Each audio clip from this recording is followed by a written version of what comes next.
Hi, I'm Rachel. Welcome to this week's dinner inspiration.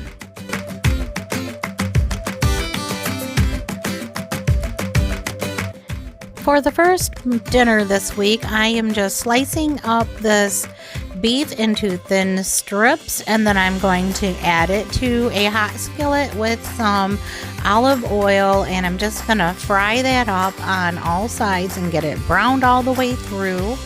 Then I'm going to add some garlic powder and some steak seasoning.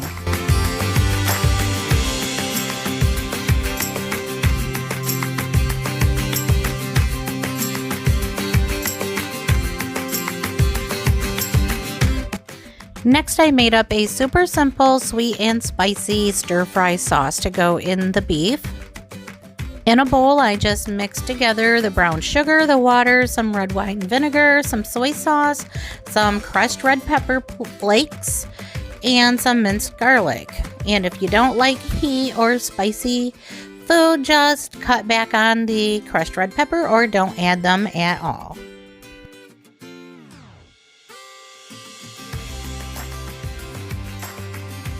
I chopped up some onion to go into the beef. I made them into some really large size pieces so that anyone in the family who doesn't like onion can pick around them. I also have my sliced and washed mushrooms in a dry skillet. I am doing a dry saute on those. These mushrooms will begin to sweat and make their own liquid as they cook, and this is my new favorite way of sauteing mushrooms, and I will not put oil or butter in my mushrooms and make them all greasy and soggy ever again. They always turn out just perfect this way. I'm also slicing up some cabbage into some thin strips and putting it into my skillet with some olive oil. I have some minute rice on the back burner in a pan.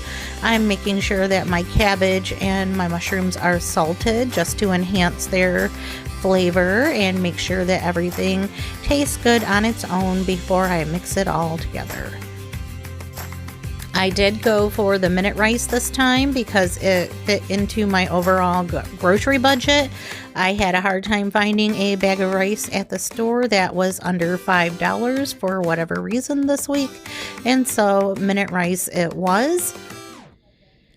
Then I poured that stir-fry sauce into the meat mixture, and I'm just going to bring that up to a nice simmer and let it cook into the meat while I am cooking this cabbage down. I know this is a ton of cabbage, but we did put some up to use later on. And these mushrooms are just doing what they're supposed to do. And I did add a little bit of minced garlic in there with them so that they would have that nice garlicky mushroom flavor. I have a pot of water on in the back so that I can make some ramen for Cameron because he doesn't like rice or cabbage, and I am using the rice and the cabbage in my bowl, and Bill is only using cabbage as the base for his stir fry instead of rice. And then I added some cornstarch and water and made a slurry to thicken up the sauce in the beef, and the only thing I have left to do is fry up a couple eggs to go on top, and we are ready for dinner.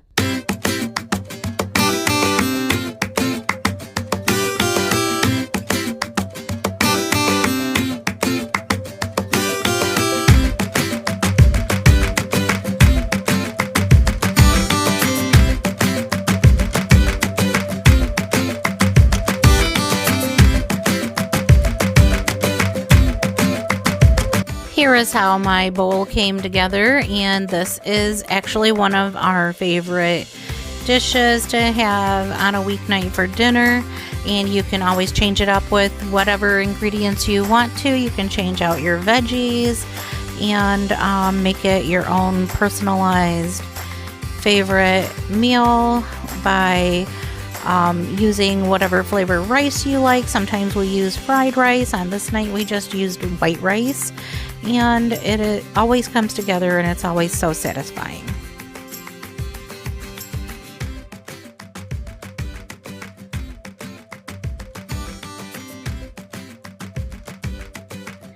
I was really having a rough time getting dinner around on this day, so I just opted for something that was in the pantry and was super easy. I just cooked up some ground beef and drained the grease off. I then added a can of diced tomatoes, and then I just used this Bear Creek vegetable beef soup mix and prepared it according to the package directions. I just put the 8 cups of water into the pan with the meat and the tomatoes, and then heated it up to a boil, and then added the soup packet. To go with the the packaged soup, I made some Jiffy cornbread and just fried it up in pancake style in my cast iron skillet in some oh my goodness, corn, no, give me a second, it's coming, coconut oil. So my family likes the Jiffy cornbread. I was raised on the real deal unsweetened stuff that my grandma used to make, but I do like the Jiffy as well. So to make everybody happy, I just made up some of the Jiffy cornbread and then fried it in my cast iron skillet, and it's a hit with everybody in the house, so that is a good thing. And we just had that with our vegetable beef soup. I did not add any extra seasoning to the soup. I literally made it according to the package, and to me it tasted just fine. This was a really simple and fast meal. It was also very comforting because, like I said, I wasn't feeling well. I was having a lot of pain, and so it was just a nice dinner to curl up with. Cleaning up was also super easy. I just scraped the crumbs off of my cast iron skillet and then gave it a good wipe down, and then just made sure that my pan was oiled up for the next time that I wanted to use it.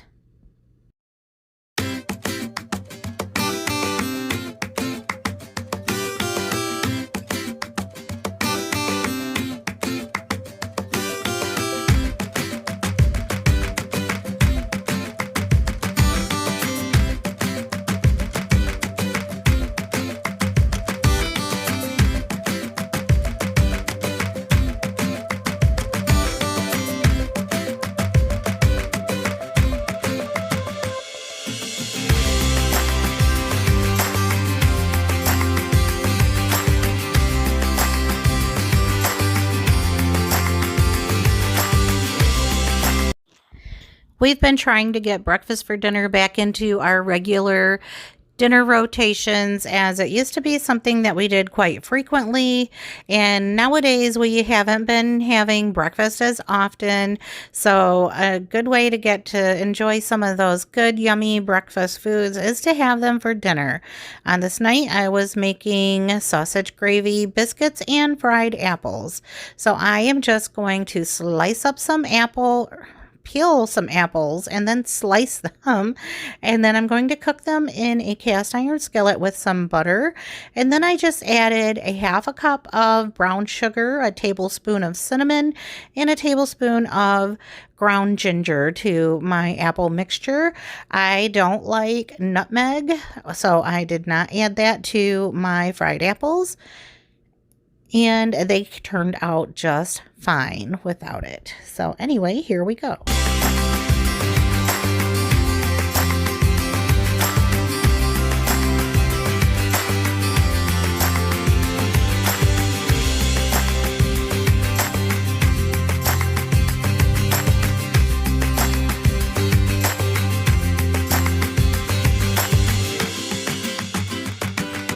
I like to add a little bit of salt to my apples when I'm frying them. I think that just enhances the flavor and also kind of works well with the sugar that's being added.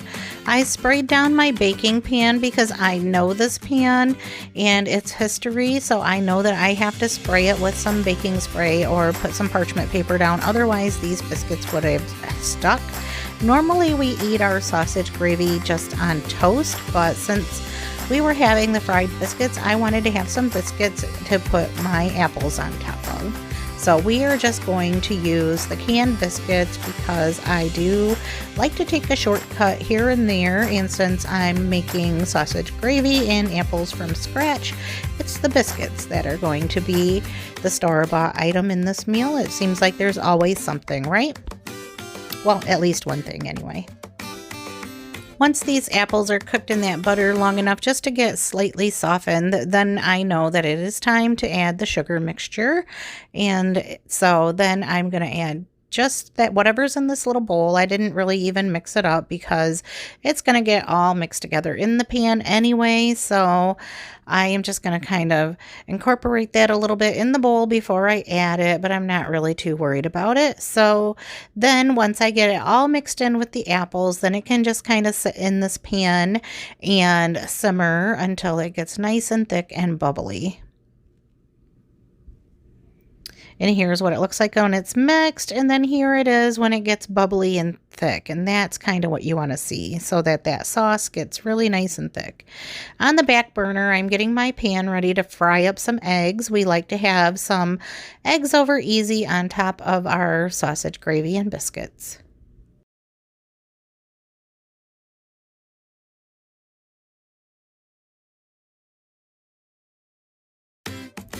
I have never followed a recipe when making sausage gravy. I have just always sprinkled my flour right on top of the crumbled up sausage and then stirred it in until all the pieces are nice and coated.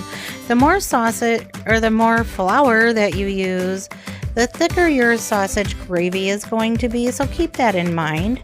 And I just stir it in and make sure that every bit of that sausage gets coated with the flour and that all the flour particles get nice and browned up too. That way you don't have a flour taste to your gravy. You want to make sure that you are giving it a couple of minutes to cook in with that meat, and then add your milk to the sausage. And I like to just put in enough milk to cover it, and then give it a stir constantly, or every few minutes, so that it's not sticking to the bottom or forming a skim. When it gets nice and bubbly, then I turn it down so that it can kind of come to a state where it's nice and thick. It will get thick as it sits, so also keep that in mind. Next, I'm just getting my plate ready by cutting these 2 biscuits in half. I'm going to use the one biscuit for sausage gravy and the other for my fried apples. And yes, this was kind of a decadent and heavy meal, but we don't do this all the time, so I didn't really feel too bad about it, and it was just so good. It was kind of a guilty pleasure comfort food, if you will. These fried apples were just so delicious. I don't know why we don't make these more often, but it's probably a good thing that we don't.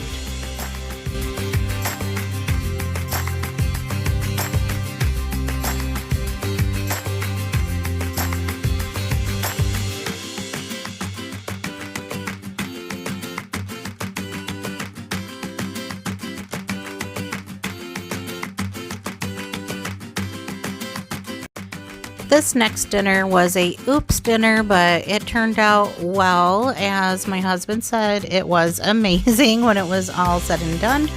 But to just let you know how I started off, I added the chicken to the crock pot, and then I put a package of diced ham on top. I just figured I'd come in and layer everything. And so the next step, I just put some of this beer can chicken seasoning on top of that. And then for a sauce, I just mixed together a cup of mayo and a half cup of ranch dressing. I didn't have the powdery stuff, so I just went for the bottle instead. And so then the next thing I added was a cup of sour cream. Now, every recipe that I have seen for chicken cordon bleu anything has cream cheese in it, and I'm not a fan of cream cheese, so I decided I would make my own sauce and call it good. So the last ingredient that I added was some Parmesan cheese, so I would say probably about 1/4 cup of Parmesan cheese, and I mixed that all together. until it was nice and smooth and all kind of blended. And then I went back and put that in the crock pot on top of the ham and the chicken mixture. And I did not like bother to mix it in or anything. I just put it right on top and then spread it across in another layer. So my chicken was partially frozen when I put it in the crock pot. And so, as you know, mixing anything that's frozen or cold it's not really all that appetizing. So usually when I put anything in a crock pot, I give it an hour or so and then come back and then mix it all together.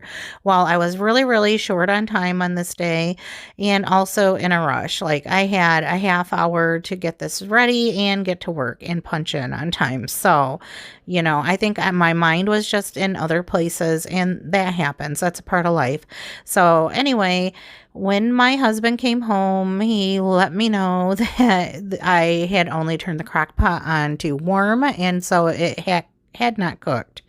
And so he ended up having to transfer this meal into a regular baking dish and then pop it in the oven and cook it. So anyway, long story short, or short story long, whichever way you want to look at it, I ended up putting the sauce on top of that, and then I added some Swiss cheese that was in my freezer that I had shredded myself a few weeks ago and put up.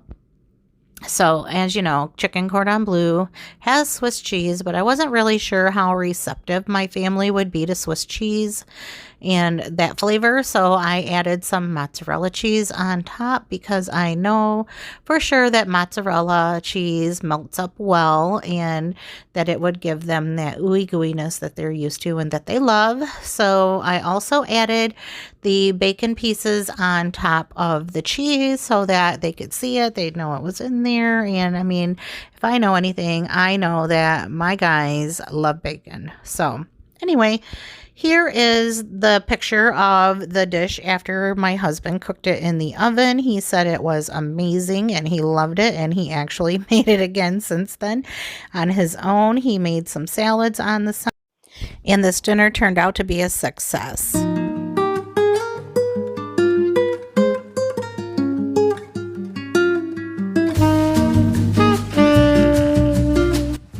Another easy option for weeknight dinners are sheet pan meals. One that we like to put together is shrimp and sausage sheet pan using frozen corn on the cob right now because, you know, it's February and nothing's in season in Michigan.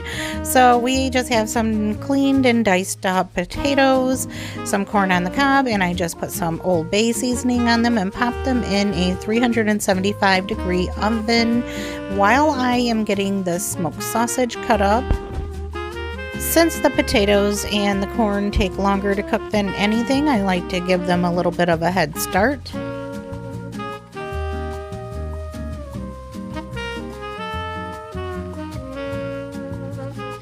Once the sausage is cut up into bite-sized pieces, I just transferred that onto the baking sheet along with the potatoes and the corn, and then just make sure that it's all spread out. I then added some chopped up bell peppers that I had in my Misfits Market box this time. I just decided that this would be a good meal to add that in on. And then I also have these cloves of garlic that I am just cutting the top off, and I'm just drizzling some olive oil down inside, and I'm just going to pop those onto the pan with everything else and put it into the oven just so that those pieces of garlic can get nice and soft. I then added some onion Bill added some onions that he cut up, and so we're just going to throw those on there as well, just for another layer of flavor. Once again, I'm just using some of that minute rice, and I'm just cooking that up to go along with the sheet pan veggies and shrimp and sausage. So the shrimp is defrosted, but it's already cooked, so it only needs to be heated up. So everything is pretty much done, and I'm just gonna pop these shrimp on here and then give it about 5 minutes in the oven just to warm through. You don't want to overcook that. I did put some pats of butter and some slices of lemon on there also, just so that there would be another layer of flavor going into this shrimp and sausage sheet pan meal. And here is what it looked like coming out of the oven and up close and personal. This was so delicious. This really is like one of our favorite meals, no matter if it's summer or winter. If it was summer, we would just do this on the grill, of course. And that garlic was super hot. I was trying to handle it, but then just decided that I would just pop a couple of cloves right on out of there, and I just smashed it up in my plate and mixed it, and eventually it was so good. Obviously, you will have some major garlic breath after eating it like this, but it is so worth it. And that is my finished bowl. This was so delicious.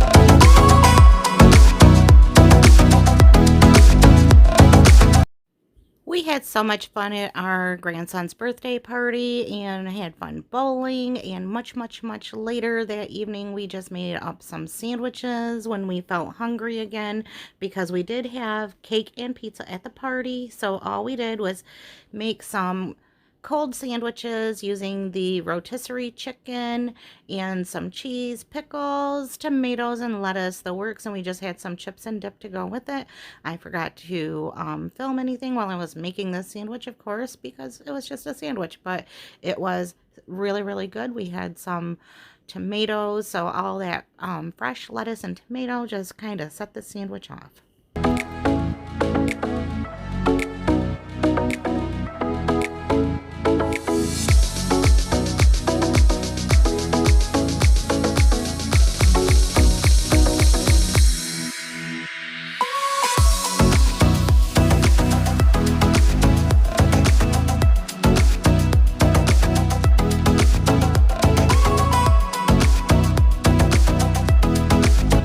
Thank you so much for watching. I hope that you enjoyed this video, and if you did, make sure that you stop back by my channel again. I put up new videos every week. Bye for now.